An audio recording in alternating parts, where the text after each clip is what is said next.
Hello, everyone. Welcome to the Biochemistry sessions. Myself, Dr. Gautam, MBBS MD in Biochemistry. And today's session is on a technique of in the genetics, in the molecular genetic sequence. It is recombinant DNA technology. Recombinant DNA technology is gaining its importance nowadays because of the ability of synthesizing the antigen, the ability of synthesizing the newer proteins at an industrial scale, which is less antigenic in nature, and in fact, to say that less or completely no antigenic property. So, and the using this technology, we can synthesize the proteins which will be capable of replacement of the various metabolic enzymes that are defective in the inborn errors of metabolism. So, treatment research aspect is being widely applied using the widely applied or gained its importance or gone into a modern evolution with the invent of this recombinant DNA technology. We will be discussing this recombinant DNA technology today under the headings like introduction, what is the history behind the invention of this recombinant DNA technology. So memorizing the scientists who had paved the way for this technology to develop and what is the requirements for the recombinant DNA technology and procedure, what exactly is being taken up, and finally the applications of recombinant DNA technology. To start with, intro. So recombinant DNA technology is a genetic engineering marvel. It is a genetic engineering marvel where the genetic reconstitution of a cell can be done artificially. So artificially, we can introduce a gene which is not an integral part of that one particular for the host cell and make sure that the introduction of this foreign DNA result into your what we call it as the desired proteins.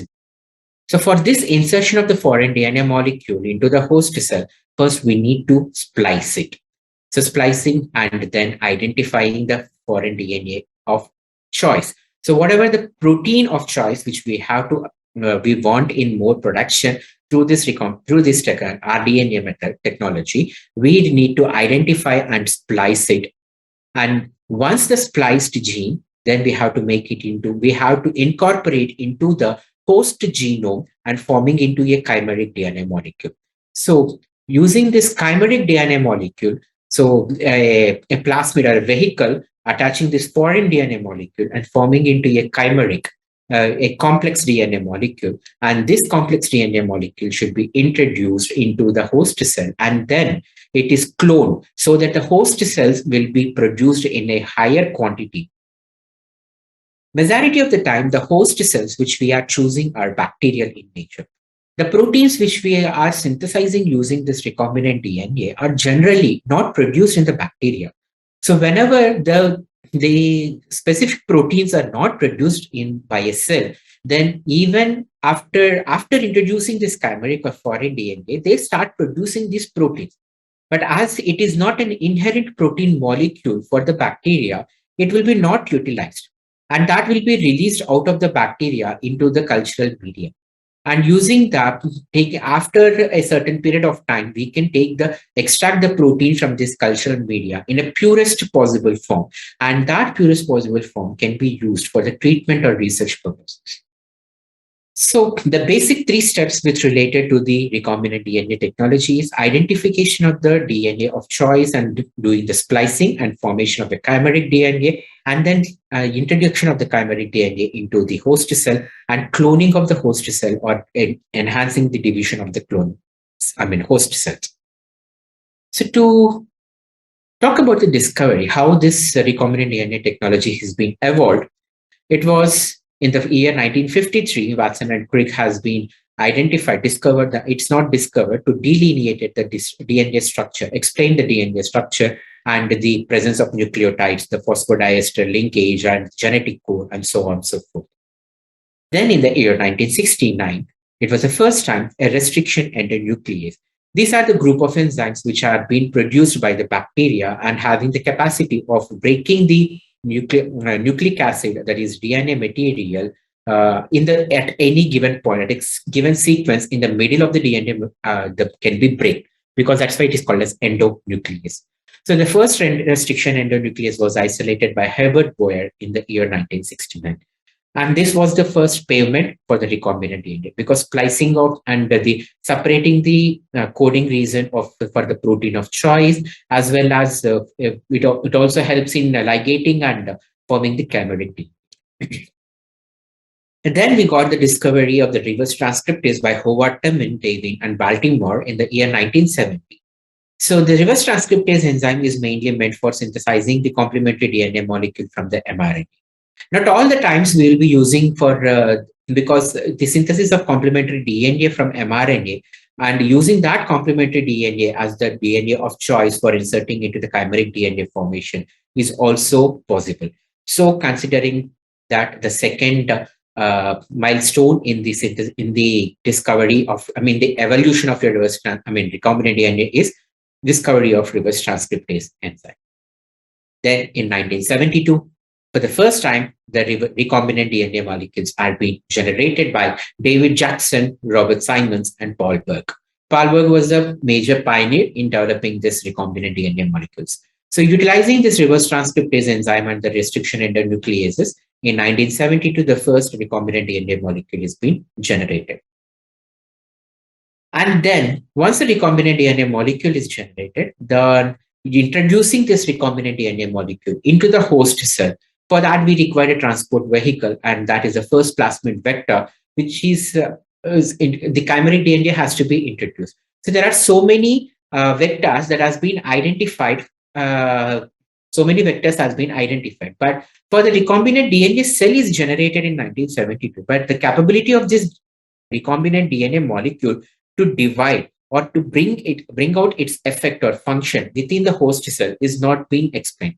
So in 1973, for carrying this foreign DNA molecule into the host cell, various vectors has been analyzed from 1972 onwards, and the various process of chimeric DNA with inherent dividing capacity or replication capacity has been identified. And 1973, immediately the next year itself, Cohen and Boyer identified the first plasmid, created the first plasmid vector, which is capable of replication within the bacterial host, along with the bacterial genome.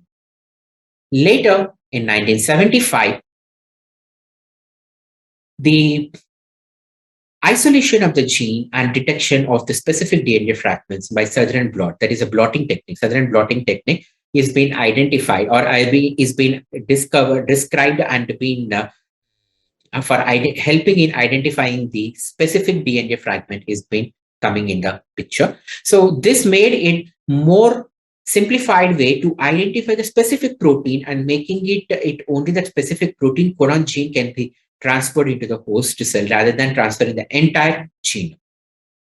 Then in the year 1979, for the first time using the recombinant DNA technology, insulin is being synthesized.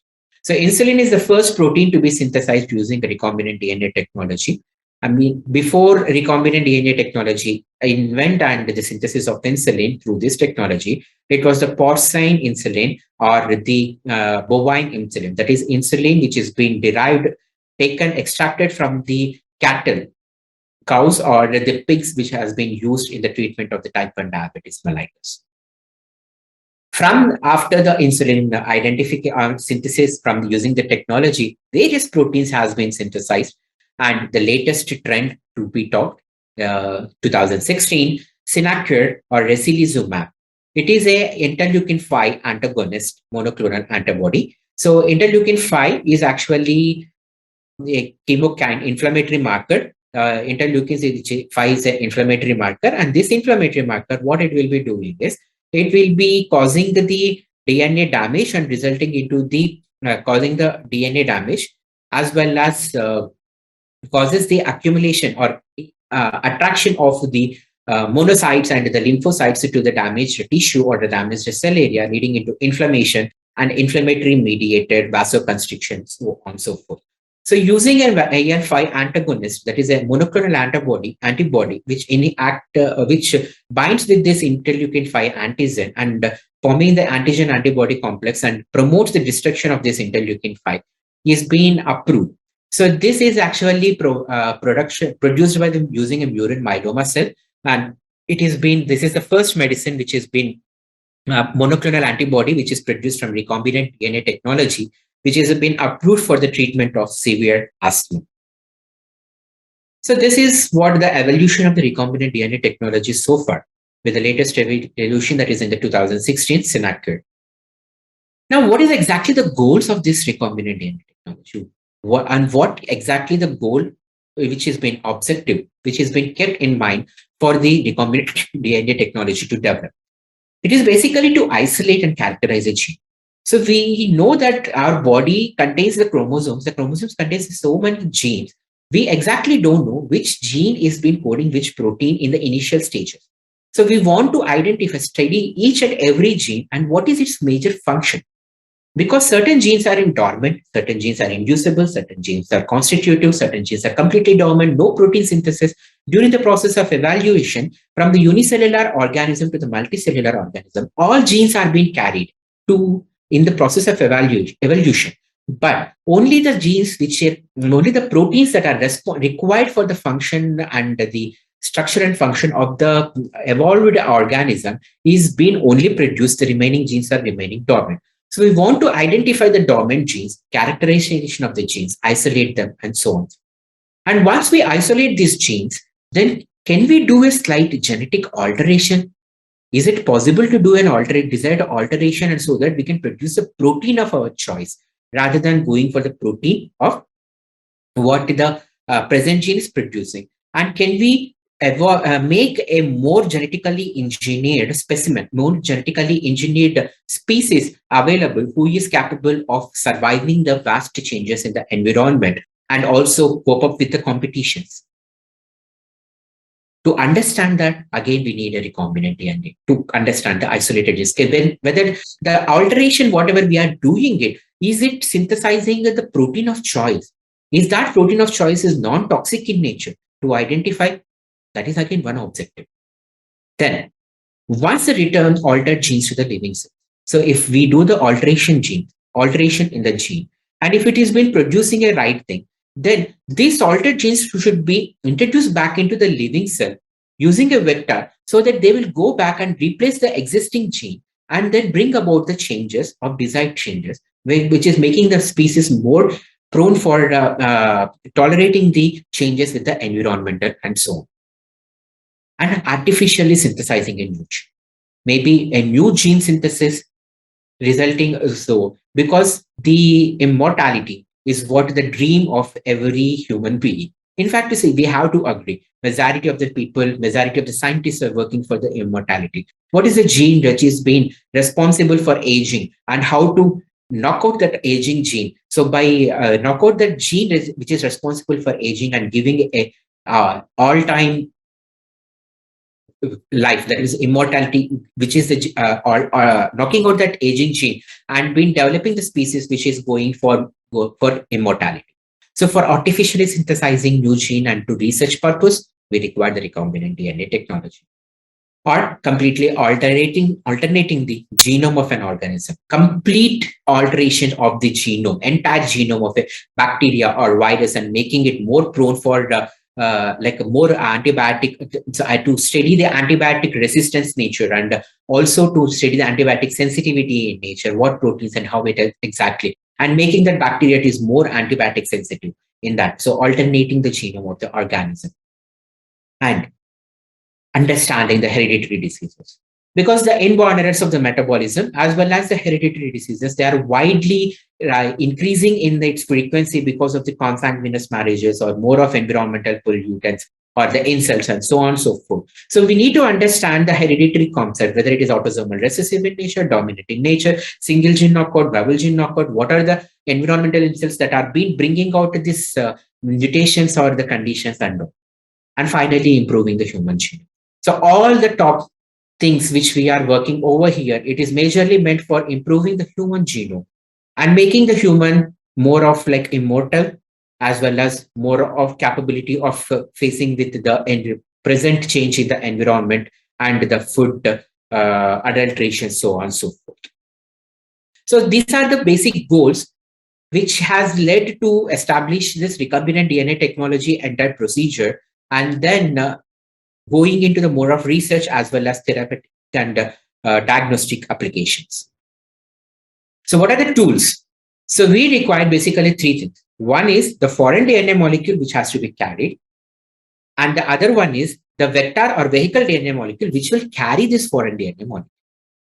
And we require the enzymes, which will be helping in isolating this DNA molecule, foreign and vector, and also helping in making the complex, the chimeric DNA. So by joining, ligating this foreign DNA molecule and vehicle DNA molecule. So to start with, first we will talk with the vectors, that is enzymes, enzymes.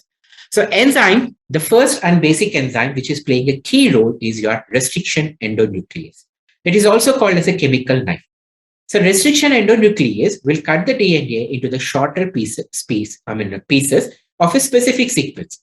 The same restriction endonuclease will be using for the foreign DNA generation as well as vector DNA generation.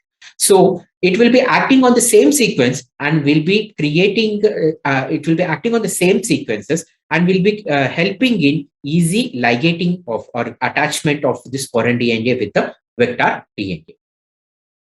All the restriction endonuclease enzymes are isolated from the bacteria and they are being produced by the bacteria, but bacteria doesn't have any utilization. So they are isolated and easily separated. Okay. So basic thing is the use of this restriction endonuclease enzyme by the bacteria. I can't say it is completely utilized. It is to avoid the bacterial viruses. So the restrict the growth of the bacterial viruses. These enzymes have been produced from the bacteria. So these enzymes will go and act upon the viral genome and causes the breaking of this viral DNA particle at multiple sites, leading into the viral DNA particles at multiple sites and abnormal DNA ligation. So ultimately, the abnormal protein synthesis and the viral protein synthesis, abnormal viral proteins cannot get accumulated to divide, to accumulate to form into a mature viral particle and then for the division to continue. Normally, the restriction endonucleases are nomenclature named in the form of with respect to the genus and specific name of the bacteria from which it is being isolated. So the first letter, if you see here, E, which is written in the capital, it is the genus name of the bacteria. So the genus name, that is your Escherichia. So E. Then the second two letters, it is CO, it responds to the species name, that is CO, coli. So from Escherichia coli, this restriction endonuclease has been isolated. So it is ECO. And it is having the property is restriction endonuclease property. So it is R, which will be given as R. And this is the first enzyme to be isolated. Then we name it as R1. Restriction ECOR1, which is nothing but restriction endonuclease 1, which is been isolated from the Escherichia coli. The same thing will go like from hemophil, H for Haemophilus, PA is for parainfluenza, and the first restriction endonuclease that has been identified. So it is called as HPA1. So here, actually, there is something called as R here. It is not denoting the restriction endonuclease. I'm sorry, there's a small correction. So the R and H, which is been it is the subspecies of the bacteria. So the subspecies of the bacteria, if it is R, so from the R subspecies, we got this first enzyme. So it is ECOR1. And from the R subspecies, we got one more restriction endonuclease, which is named as ECOR2. And then from Bacillus amyloliquefaciens, BA, that B is for the genus name, AM is for the species name, and the H is the subspecies from which the first restriction endonuclease has been isolated. The name is given as BAMH1. So in that way, we are naming the restriction endonucleases. Each restriction endonuclease is having the specific sequence upon which acting. For example, ECOR1 will be breaking the bond phosphodiester linkage between the guanine and adenine. So the sequence should be in this way. It is the reverse sequence. So GAA-TTC. So this sequence at this area between guanine and adenine, the breakage will occur on both the strands. Then if we take the BAMH1, it will be having the sequence of CGA-TCC and it will be breaking GGA-TCC and it will be breaking between the guanine and guanine. So like that, every restriction endonuclease is having the specific sequence upon which acting. As it is being breaking in the specific sequence, there might be formation of the sticky ends or the blunt ends. That means sticky end is one one segment of the DNA. I mean, one strand of the DNA is having a free nucleotide sequence which is not paired up. Then we call it as a sticky end. If we got the two DNA fragments in which both the strands are, there is no free nucleotide sequence on either of the strand, then we call it as a blunt end. So we'll talk about the sticky ends and blunt ends in detail when we talk about the chimeric DNA formation. The other enzymes which is having the important role with related to the recombinant DNA technology is reverse transcriptase, that is for the synthesis of complementary DNA from mRNA. S1 nuclease, this will be removing the hairpin in the synthesis of the complementary DNA. So it will be promoting the complementary DNA synthesis. DNA ligases for joining the DNA molecules. DNA polymerase for synthesizing the complementary DNA. So reverse transcriptase and DNA polymerase 1 is required for the, and S1 nuclease is required for the DNA, complementary DNA synthesis. So here you might ask, sir, reverse transcriptase is complementary DNA has been produced. When in the complementary DNA, whatever produced initially, we are having an RNA strand as well as a DNA strand.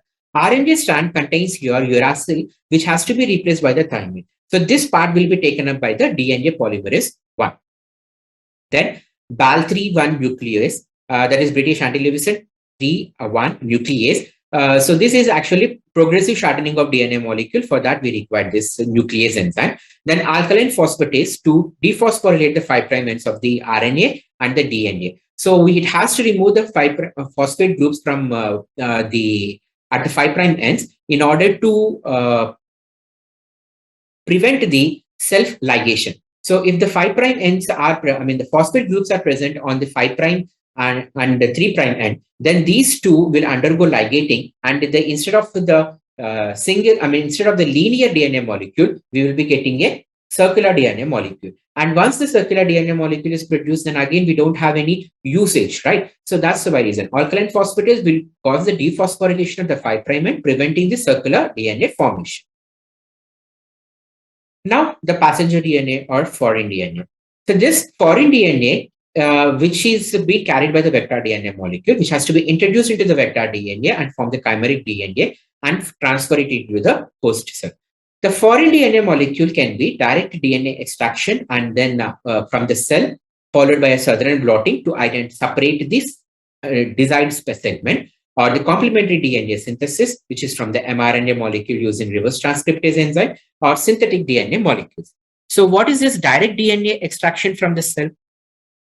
So here, what we are doing is, we are taking the WBCs of the, in case if it is a human DNA extraction, what we are doing, we are taking the WBCs, isolating, and the cells are using a detergent. We are disrupting the cell membrane, because cell membrane is a phospholipid layer, and whenever we use a detergent or a soap or a detergent type of thing, the lipids will be denatured, and then the phospholipid layer will be losing its intact structure, releasing the all intracellular components into the media. Now, once the cell intracellular components are released, then what we are doing is, we are using the protease enzymes and the RNase enzymes.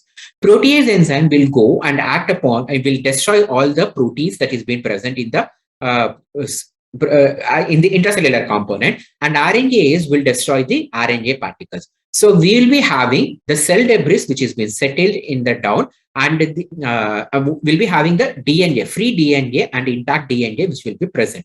Now, upon centrifugation, we'll be getting the cell debris and whatever the destructed or destroyed proteins and cell contents, everything settled down in the bottom, and the supernatant will be containing only the DNA molecule. This supernatant, whatever it is being, is separated, and using a glass rod. So using a glass rod which has been precipitated with the which is dipped in the ethanol, and within the supernatant fluid, when we try to rotate it, the DNA molecule will get precipitated and it will be spooled out. So the entire DNA strand will be attached on the glass rod. It will be not looking completely like this, but it is something like what we call it as spooling upon a glass rod. So once the DNA fragment is being separated, then the DNA fragment will be treated with the to identify the specific gene segment of our choice. What we will do, we will be going for the southern blotting. So in the southern blotting, what we are doing, we are giving the restriction enzymes, and using the restriction enzymes, we are breaking the DNA fragment into the multiple smaller fragments. This is what we call it as restriction digest. Now this restriction digest, so the media contains a multiple DNA copies, molecules of variable size and variable charge. Now that we are doing using a electrophoresis, we are separating it into the bands. Once it has been separated into the bands, using a nitrocellulose filter paper, what we are doing, we are blotting these DNA molecules. So we are taking the nitrocellulose filter paper and we are pressing it on the gel electrophoresis so that the DNA molecules which are being separated in the form of bands will be blotted or absorbed by this nitrocellulose paper. Now, once it has been there, then we will be treating this nitrocellulose paper with the probe, a labeled probe. A probe, that means we are using the restricted site. I mean, using the restriction enzyme, we digested it. So once we digested and restriction site, we are there. Specific genomic sequence or specific genomics, a small segment of the a small synthetic DNA segment with the radio labeled probe, which will be of a specific segment of choice, or a small protein with a radio labeled probe, which can go and bind at a specific point of the DNA, separated DNA molecule. So that's how it will be going further. And once it is with that, then we can expose it to the X-ray film. So we will be getting where exactly which segment is being exactly having the desired choice. Now we'll go back to the gel electrophoresis. We will be cut slicing that gel, the band of from the gel, and then dissolve it again into the solvent, and then use that DNA for the further recombinant DNA technology. This is your direct DNA isolation.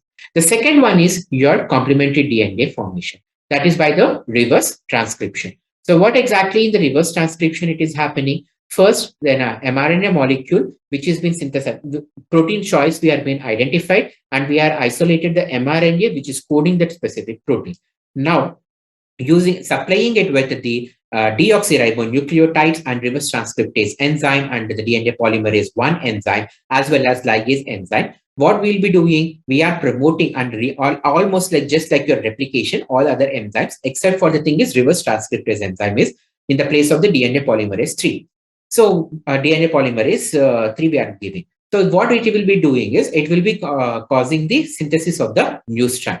Once the new strand is being synthesized, then the mRNA molecule has to be replaced. So the uracil residues has to be replaced by the thymine. So where DNA polymerase 1, which is having the bacterial DNA polymerase 1, which is having the inherent proofreading capacity and then repair, will do the respective repair and replace the uracil pyrimidine from the pyrimidine uracil with the pyrimidine thymine.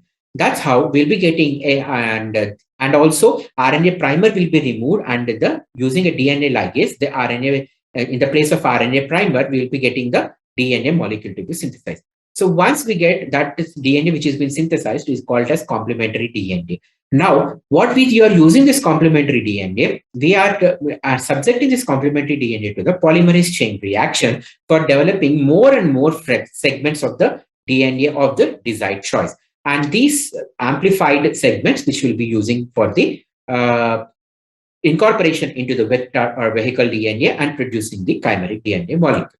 Synthetic DNA, it is direct, it is simple, it is just like taking a specific culture media, and we are introducing the deoxyribonucleotides, DNA polymerases, DNA ligases, primases, RNA primer, and everything we are giving it. We are just allowing it to synthesize first an mRNA molecule, then followed by the using a reverse transcription, we'll be synthesizing the synthetic small segment DNA molecule of our choice. For example, this many adenine we need to get, this many guanine we need to get, like that we will be synthesizing a small segment of our choice.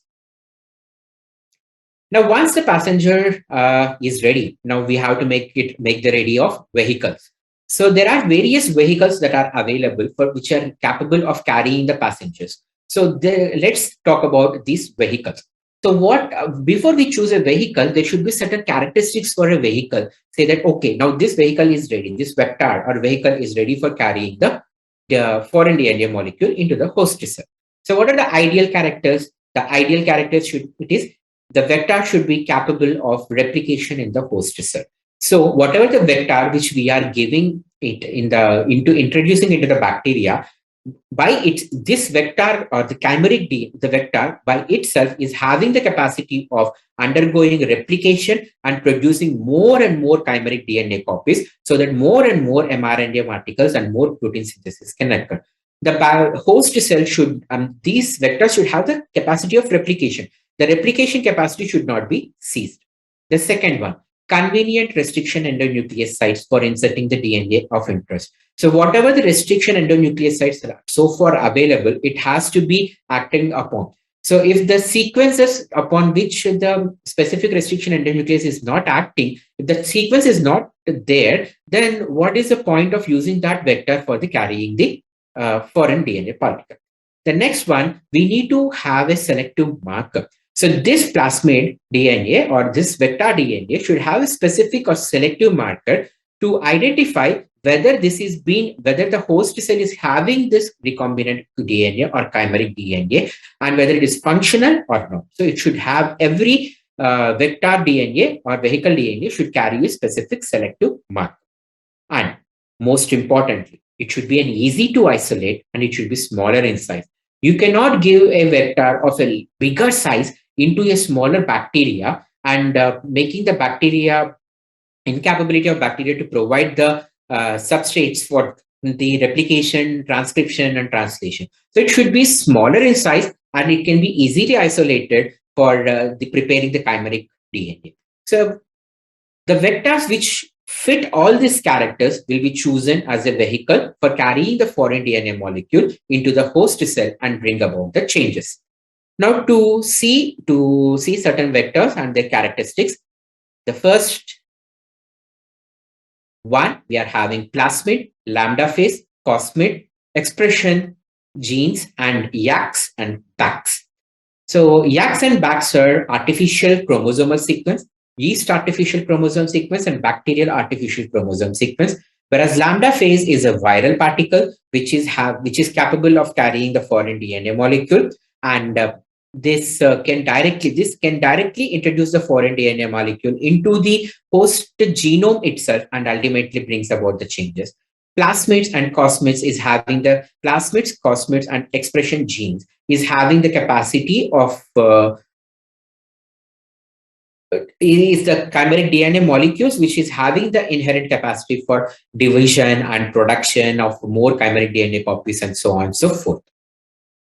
Now, one by one, we'll start with the plasmid. Plasmids are small circular DNA molecules that are separate from the rest of the chromosome. They're normally identified and separated from the bacteria, and it can independently replicate. But only thing is, it can carry the DNA only, which is of less than 20 kb.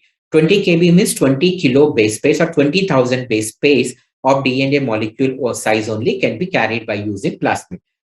So depending upon the plasmids, which are the different types of the plasmids that have been isolated from the bacteria, it is F plasmid, which is again sex plasmid gene or responsible for the sexual division of the bacteria and protein from the bacteria. So these are the different plasmids which will be used.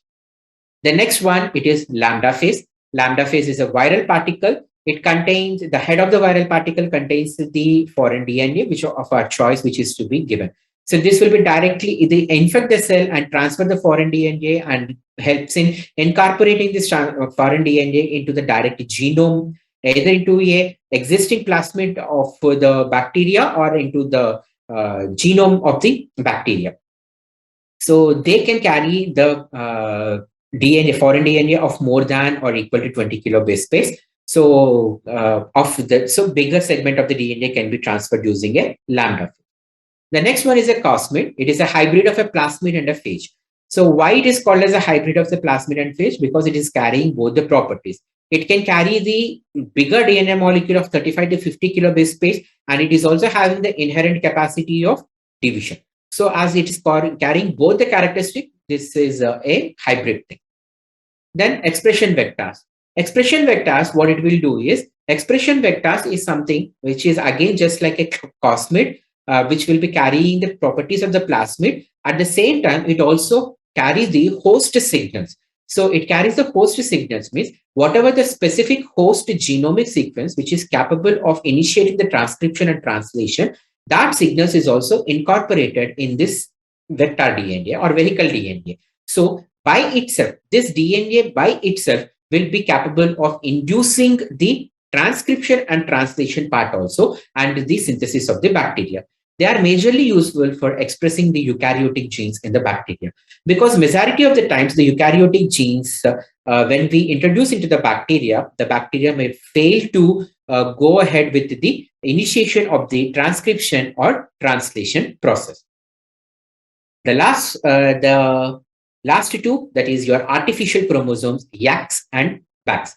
YACs is nothing but a yeast artificial chromosome. So here, what exactly is the yeast vectors? This is engineered in such a way that contains a centromere, telomere, origin of replication, and a selectable marker. So it will help in dividing into the yeast. So these chromosomes, what we are YACs will be introducing into the host cells is the yeast rather than bacteria. So the yeast division will be requiring the complete mitotic division with the centromere, telomere synthesis, and centromere in going with the various phases of the mitosis. So this YACs, an artificial chromosome, contains all the segments which is capable of dividing one cell into the two cells.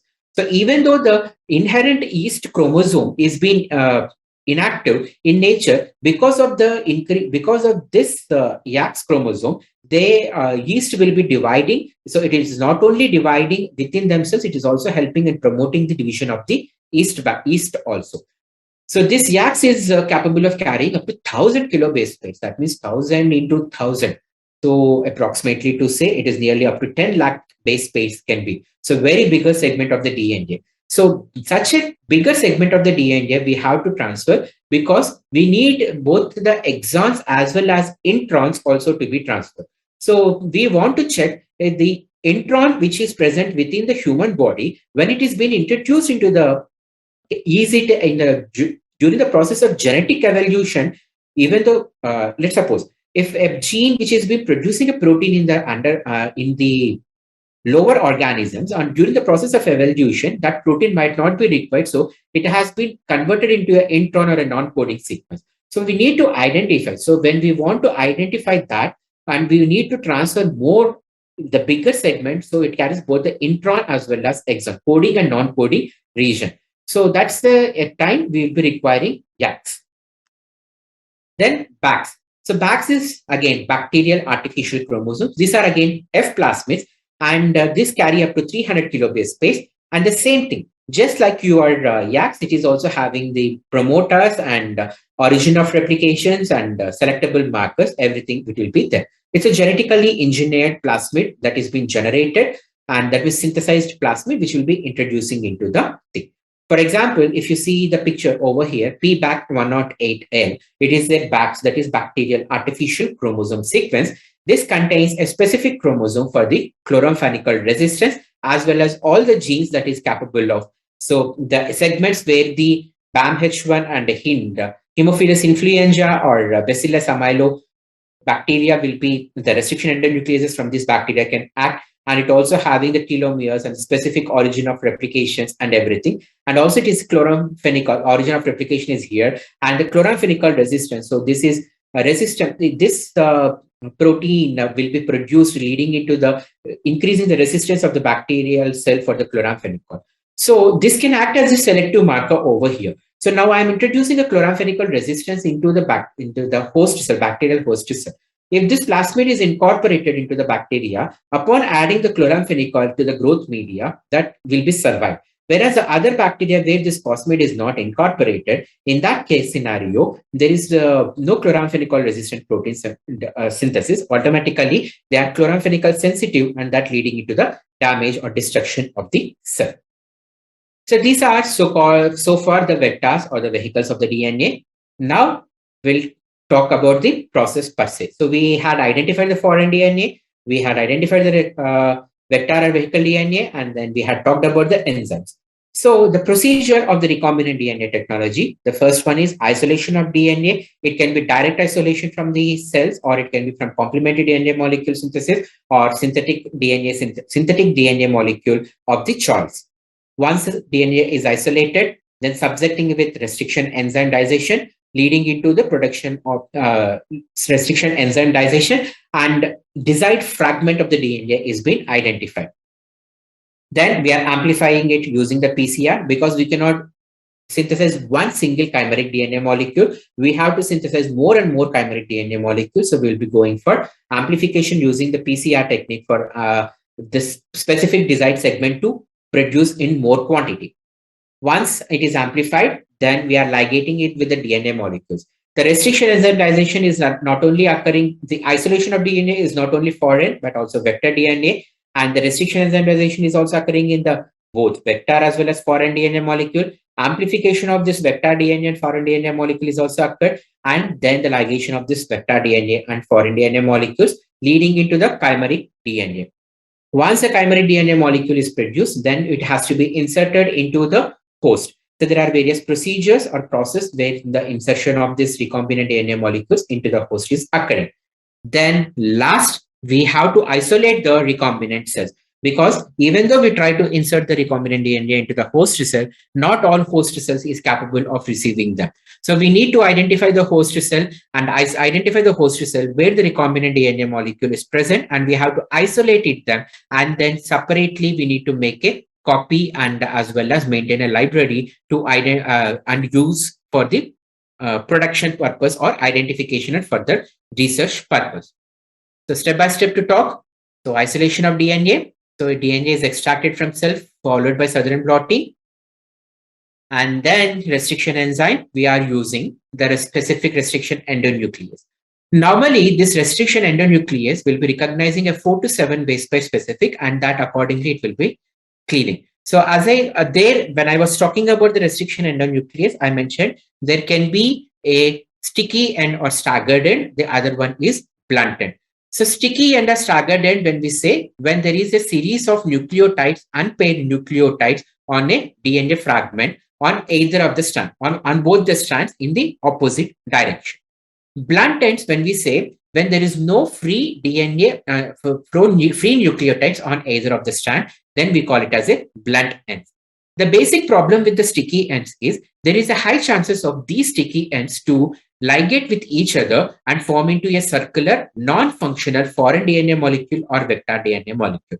To avoid that, we will be using more of blunt ends.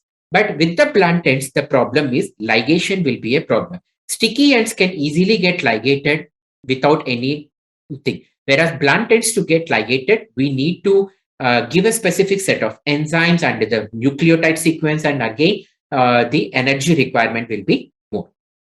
But the basic drawback, which is the chances of religating within itself to form into the unfunctional or not available foreign and DNA or vector DNA, will be prevented by creating a blunt end rather than a sticky end.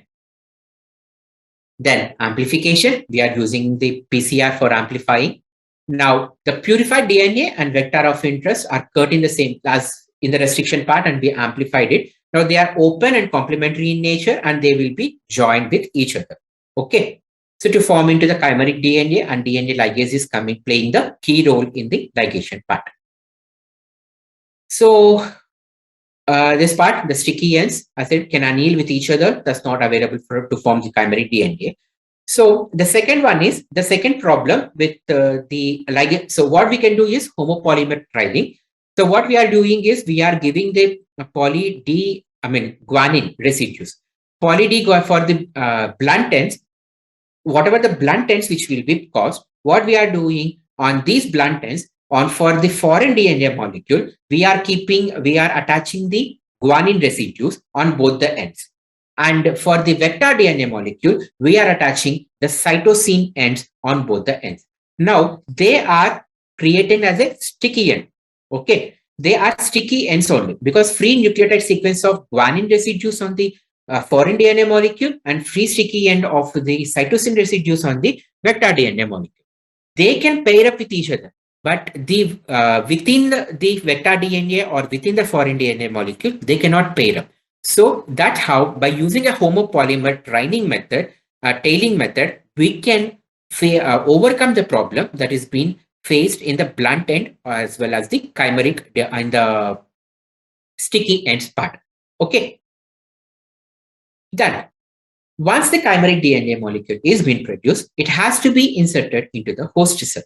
So this insertion of recombinant DNA into the host cell can be brought about by thermal shock. That means host cells and the recombinant DNA molecule is present in the media. Now what we are doing is we are giving a thermal shock so that the host cell bacteria, the host cell or the bacteria, commonly the bacteria or the host cell, will be, because of the thermal agitation, increased energy, there might be temporary temporary passage, like creating a temporary passage or gaps between the cell wall, leading into the transfer of this chimeric DNA molecule inside. The next one is calcium ion treatment. Calcium is whenever there is we increase the calcium concentration in the media, in the surrounding media, because of the increased the calcium ion channels which is present on the host cell will be attaching to the calcium, and this calcium also bind with the nucleic acid, the chimeric DNA, which is negative in nature, so that it will be aiding in the transfer of the chimeric DNA into the host cell. Electroporation. Electroporation is a microscopic surgical type of technique where the chimeric DNA is being taken into the syringe and using a needle with the help of an electron microscope, directly piercing the DNA, directly piercing the host molecule and entering into the cytoplasm of the host cytoplasm and releasing the chimeric DNA molecule or recombinant DNA molecule. Next, lambda phase, when we are using the direct phage infection. So in the lambda phase, we can introduce the chimeric DNA or only the host DNA, foreign DNA. And these lambda phases or bacteria phases will attack the bacteria and transfer their nucleic acid into the bacterial molecule. So these are the various methods for inserting the recombinant DNA into the host. Once the recombinant DNA is inserted into the host, then we need to identify or isolate the recombinant DNA. So at the point of the time when we talked about the characteristics of the vector, we said that each vector has to have a specific area or the segment which can be identified, like a marker, specific marker. So what exactly? So I'm taking the example of PBR 322. So now what I had done is I had created the cells and I had made the cells. The PBR 322, this in the PBR 322, normally this is host PBR 322, it is there, and chimeric PBR 322 we are having. So host PBR 322 is having normally this plasmid contains a gene coding for the ampicillin resistance. But when we are preparing the chimeric DNA of this plasmid, this foreign DNA molecule is being attached in that specific area of the ampicillin resistance. So ampicillin resistance is being specifically attached. Okay. Now, because of the attachment of the foreign DNA in that segment, then ampicillin resistance property of this DNA of this plasmid is being lost, leading into only carrying the tetracycline resistance alone. Okay. So tetracycline resistance alone. Now, whatever the thing is, when we treat the cell, if I want to check whether the specific insertion is successful or not and isolated, what I can do is I can use the ampicillin sensitivity gene, ampicillin antibiotic. So insertion of ampicillin antibiotic.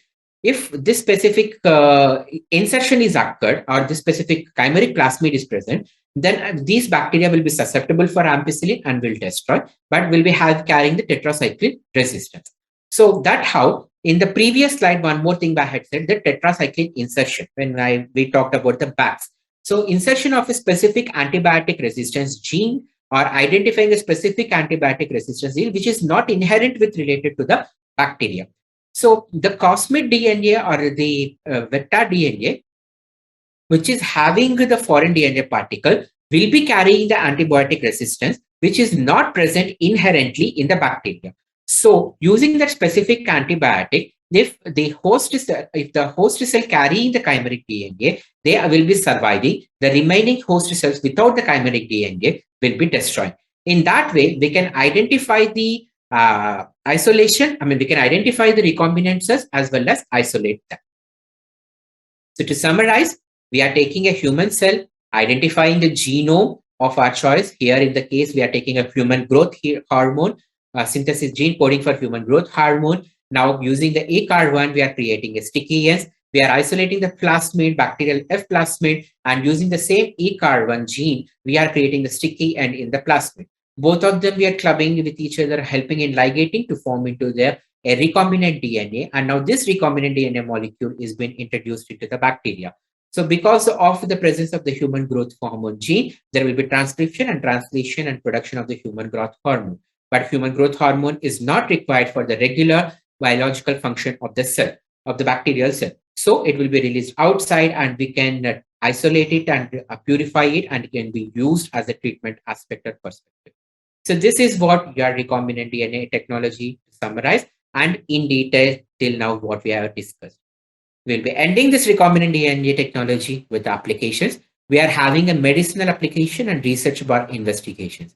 Medicinal applications like artificial insulin production, and for gene therapy, which we'll be covering in one more session, and vaccination, synthesis of artificial vaccines against the toxins and everything, and clotting factor synthesis, antiviral therapies, targeted drug delivery. These are just so many things where we are targeted or utilizing in the medicinal applications by using this technology. The second one is research bar investigations. It is monoclonal antibodies which are produced. Because for the identification, qualitative and quantitative identification of various analytes of our interest, we are producing the monoclonal antibodies against that specific antigen or the proteins, and that will be used for the recent advanced techniques like ELISA, enzyme linked immunosorbent assay, CLIA or chemiluminescence immunosorbent assay. So in that assays, we are using these monoclonal antibodies, and which will be binding with the analyte of choice, and then also help us in identifying and quantifying the analyte of choice. So presently, if you see in various investigations like your hormonal assays and the pregnancy test, what Pregan use, which we are doing is the pregnancy related test or vitamins, so on and so forth. Everything we are developed the monoclonal antibodies using the recombinant DNA technology. So that's all about the recombinant DNA technology. Thank you. We'll be meeting in one more session in one more time.